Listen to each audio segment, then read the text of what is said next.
नमः श्रीवर्धमानाय निर्धूतकलिलात्मने सालोकानां त्रिलोकानां यद्विद्यादर्पणायते। तो यहाँ पर अपन जो है 5 पापों संबंधी कथा कहानी सुन रहे हैं। श्लोक नंबर 65 था। अपन ने कल धनसरी की बात सुनी। आज किसकी? सत्य घोष। किसकी? जो झूठ में प्रसिद्ध हुआ, झूठ बोलने में प्रसिद्ध हुआ है। झूठ बोलने, नाम तो क्या था? सत्य घोष। अपनी घोषणा, उसका रियल नाम सत्य घोष नहीं था। सत्य घोष तो उसका नाम पड़ गया था। संसार में उसकी प्रसिद्धि सत्य घोष से हो गई थी। उसका नाम तो श्री भूति था। क्या नाम था? रियल नाम क्या था? श्री भूति। लेकिन उसने इस प्रकार का बाह्य प्रपंच मचाया कि लोग, भैया बड़ा सत्यवादी है, भैया ये झूठ नहीं बोलता है, ये जो है सच बात कहता है। तो ऐसे सब लोगों की चर्चाओं में जो है आ गया, तो लोग उसे श्री भूति ना कह करके क्या कहने लगे थे? सत्य घोष। ये जम्बू द्वीप के भरत क्षेत्र में सिंहपुर नगर में राजा सिंहसेन रहता था। उसकी रानी का नाम रामदत्ता था। उसी राजा का एक श्री भूति नाम का पुरोहित था, पुत्र। पुरोहित मतलब पूजा पाठ करने वाले, ऐसे पुरोहित होते हैं ना, तो वो पुरोहित था। कौन? श्री भूति। वह जनेऊ पहनता था और जनेऊ में कैंची बांध रखी थी और लोगों से कहता था कि मैं झूठ नहीं बोलता हूँ, जिस दिन मेरे मुख से झूठ निकल जाएगा इस कैंची से मैं अपनी जीभ काट लूँगा। क्या कर लूँगा? इस कैंची से अपनी जीभ काट लूँगा। तो लोगों को बड़ा, भैया ये तो बड़ा सत्यवादी है। और कहता था यदि मैं असत्य बोलूँ तो इस कैंची से अपनी जिह्वा का छेद कर लूँ। इस तरह कपट से रहते हुए उससे पुरोहित का नाम सत्य घोष पड़ गया। लोग विश्वास को प्राप्त होकर उसके पास अपना धन रखने लगे। ठीक है ना? जब लोगों में विश्वास हो जाता है तो लोग फिर उस पर अपना सब कुछ निछावर कर लेते हैं। भैया अच्छा है। ये क्या करता था कि जो लोग देते थे उनका वापस भी करता था। तो शुरू में तो ऐसी दुकान चलाना पड़ती है ना। यदि मार्केट में अपना विश्वास जगाना है तो लोग क्यों मार्केट में रहना चाहते हैं? यदि अच्छा इंसान होगा तो उसके छल नहीं होगा तो कोई दिक्कत नहीं, लंबा चलेगा। लेकिन जिसके मन में ये रहता कि भैया अभी विश्वास जमा लो, फिर बाद में इकट्ठा करेंगे और 9 2 11 हो जाएंगे। तो कुछ लोग ऐसे मार्केट में आएंगे, आप 1 लाख दो तो भैया 1 घंटे में देता हूँ, वो आधे घंटे में दे देगा वापस। बड़ा आदमी है, वो अच्छा आदमी है यार। इससे जितने मांगो, 5 मांगो, 10 मांगो, जितना बोलता उसके पहले जमा दे देता है। करता धरता थोड़ी है वो तो लेता है, रखता है कुछ पल के लिए, फिर दे देता है तुमको। तो तुम समझते हो कि बड़ा आदमी, अच्छा आदमी है। ऐसे करके वो मार्केट में सारा विश्वास जमा लेता है। और जब लगता है कि अब निकलने का समय है तो क्या करेगा फिर वो? सबसे लेगा लेगा लेगा लेगा और बहुत सारा इकट्ठा कर लेगा और छू मंतर हो जाएगा। तो ऐसे दुनिया में बहुत लोग हैं। ये पंचम काल में ही होते हैं, ऐसे नहीं है। ये चौथे काल में भी ऐसे होते हैं। तो सत्य घोष, तो उसने क्या किया? लोगों का विश्वास जीत लिया।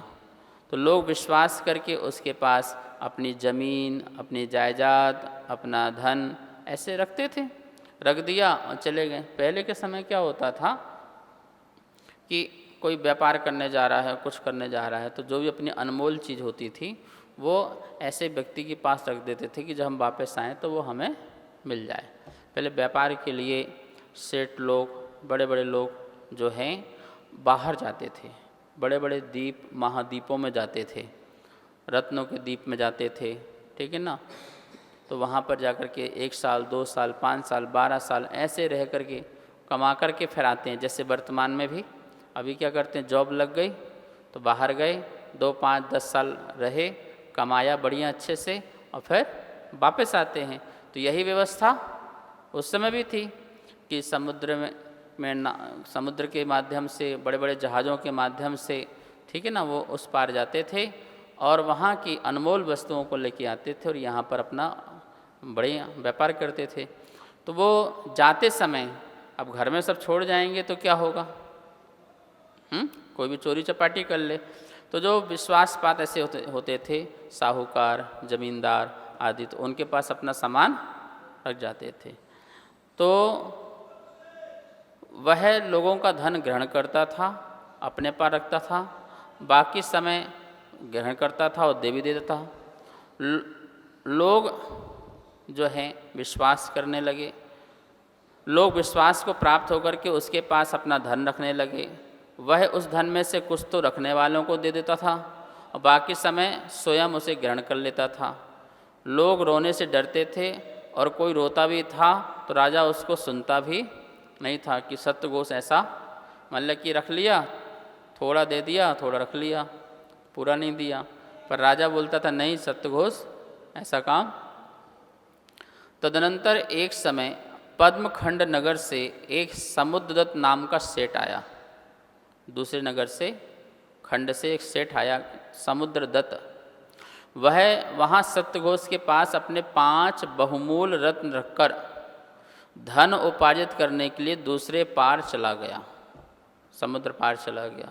अपने 5 रत्न जो अनमोल थे वो रख दिए और व्यापार के लिए कहीं और चला गया। जब उसने वहाँ पर व्यापार आदि किया, अच्छा कमाया, मेहनत की, पुरुषार्थ किया 10-12 साल में, तो वापस आ रहा था सामुद्रिक जहाज़ से, तो तूफान आने के कारण वह जहाज़ क्या हुआ, डूब गया। जैसे तैसे कोई एक लकड़ी का पटिया मिला उसे, तो उसको पकड़ते हुए वह धीरे धीरे धीरे धीरे कहाँ पहुँचा, अपने गांव, मतलब उसी गांव में पहुंचा, किनारे में लगा। हालत बहुत ख़राब थी, कुछ उसके पास रह नहीं गया था, जो कमाया था सारा समुद्र में चला गया था। उसकी हालत बड़ी ख़राब। वह आ ही रहा था कि तो सत्यघोष ने दूर से देखा, वह मित्रों के साथ बैठा था, तो सत्यघोष ने कहा देखो ये जो आ रहा है ना, ये पागल आदमी है। बोले क्यों? अभी आते ही क्या कहेगा कि मेरे रत्न लौटा दो, मुझे ये दे दो, मेरा वापस कर दो। ऐसा पागल हो गया है कि हर किसी से ही बोलता दिखाई देगा तुम्हें। बोले अच्छा? बोले हाँ, इसका दिमाग ख़राब हो गया है। तो उसने आके बोला कि सत्यघोष जी, मैंने जो आपको, मतलब श्रीभूति नाम था पुराना, तो मैंने जो आपको 5 रत्न रखे थे वो मुझे वापस दे दो। तो बोले देखो मैंने कहा था ना ये ऐसा बोलेगा। तो बोले, सब लोग भी 5 बोलने लगे हाँ ये तो पागल आदमी है, तो धक्का मुक्का दे करके, पागल कह करके उसको वहाँ से भगा दिया। वो कितने बार उनके पास गया, जितने बार भी गया वो इसी प्रकार से उसको धक्का मुक्का दे करके, बुरा भला कह करके उसको भगा देता था। ठीक है ना?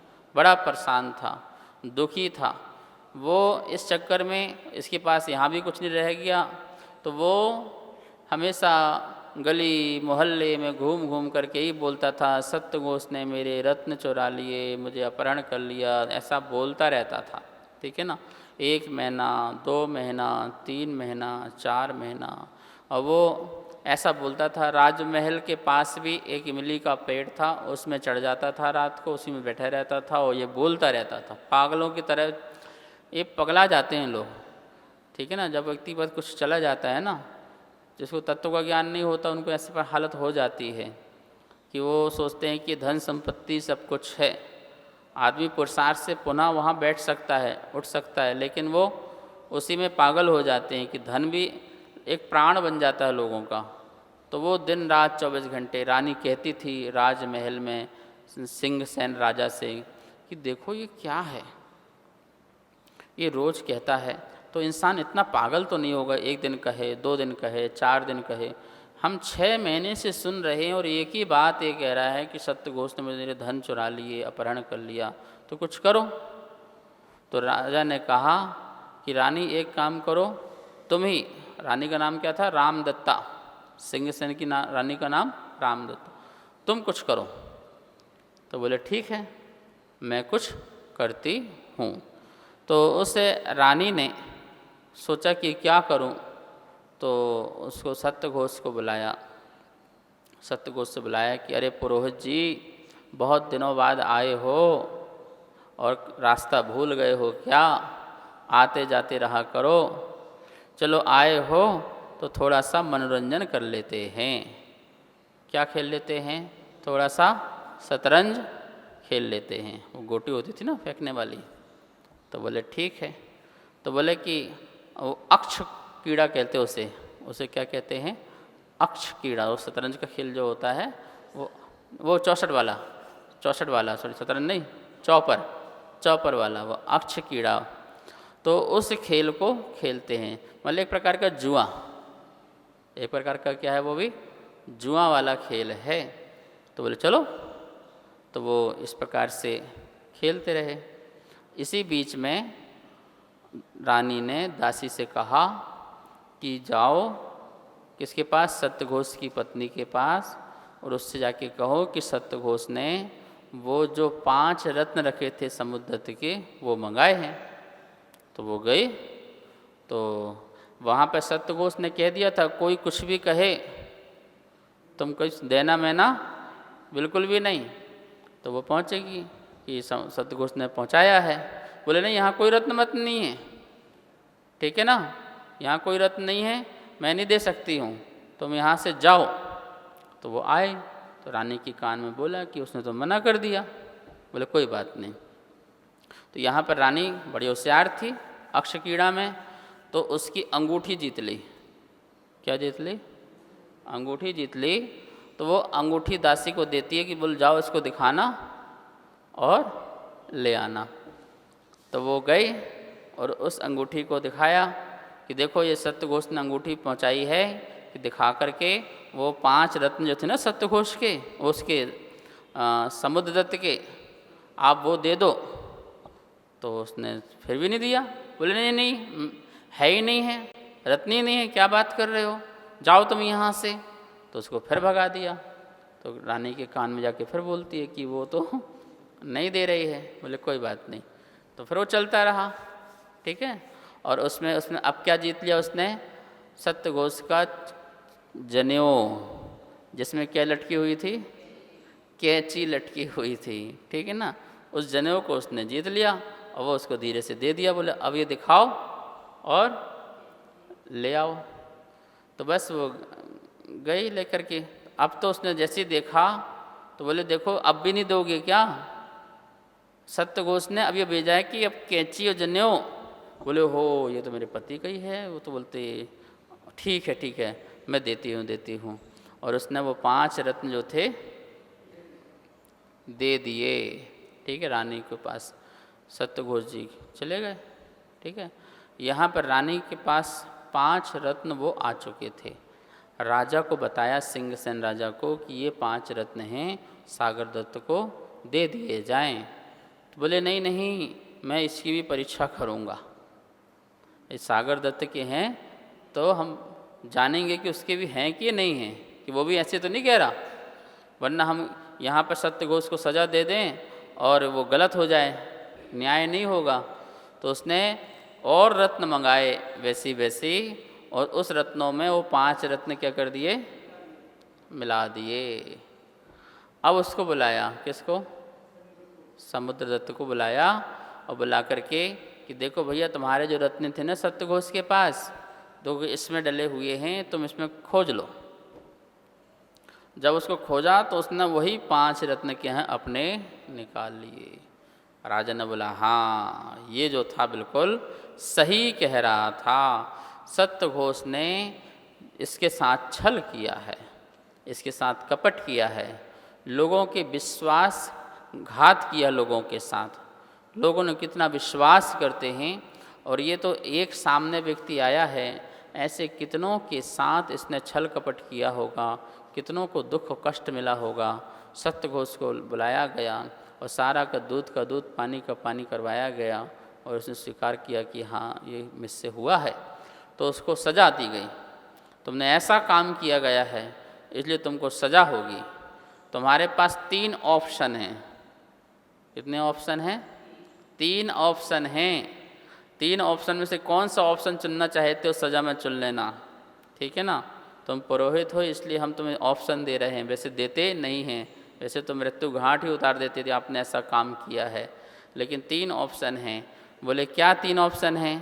पहला तो है कि 3 थाली गोबर खाओ, गोबर रख देंगे 3 थाली, तुम इसको खा सकते हो तो तुम्हारी सज़ा फिर पूरी हो जाएगी। अथवा ये खड़े पहलवान, दमदार बिल्कुल बॉडी बिल्डर, इस पहलवान के 3 मुक्के खाओ, 3 थाली भोजन अथवा 3 मुक्के खाओ। और तीसरा है अथवा समस्त धन दे दो, जितना तुम्हारे पास समस्त धन है वो सारा समस्त धन जो है राजकोष में दे दो, इस अथवा इससे समुद्रदत्त को दे दिया जाए या गरीबों को बांट दिया जाए। ये 3 बातें।